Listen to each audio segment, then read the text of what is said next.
Assalamualaikum warahmatullahi wabarakatuh. Saya Juwita Wulandari, nomor NPM 720213035 akan menjelaskan tentang materi pertemuan kelima, yaitu SPT.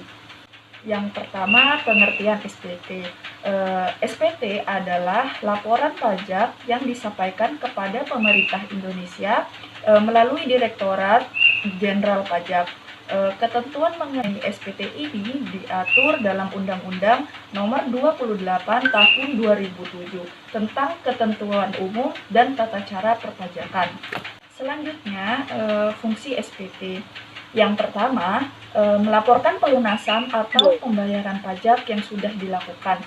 Yang kedua, melaporkan harta benda yang dimiliki di luar penghasilan tetap dari pekerjaan utama. Dan yang terakhir atau yang ketiga, melaporkan penghasilan lainnya yang termasuk ke dalam kategori objek pajak maupun di luar objek pajak. Seterusnya ada jenis SPT. Jenis SPT dibagi menjadi dua, yaitu yang pertama SPT tahunan dan yang kedua SPT masa. Kemudian ada sanksi terlambat setor dan terlambat lapor SPT.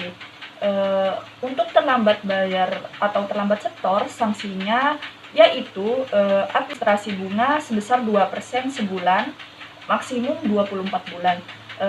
Untuk terlambat lapor, sanksi administrasi dendanya yaitu SPT masa 50.000 per SPT, jika SPT tahunan 100.000 per SPT. Yang berikutnya yaitu surat setoran pajak atau yang biasa disebut dengan SSP. SSP ini adalah bukti pembayaran atau penyetoran pajak yang telah dilakukan dengan menggunakan formulir atau telah dilakukan dengan cara lain ke kas negara melalui tempat pembayaran yang ditunjuk oleh Menteri Keuangan. Dalam hal diperlukan, SPSP dapat dibuat dalam rangkap 5 dalam peruntukan lembar kelima untuk arsip wajib pungut atau pihak lain sesuai dengan ketentuan perpajakan yang berlaku. Wajib pajak ini dapat mengadakan sendiri formulir SSP dengan bentuk dan isi sesuai bentuk SPSP ini.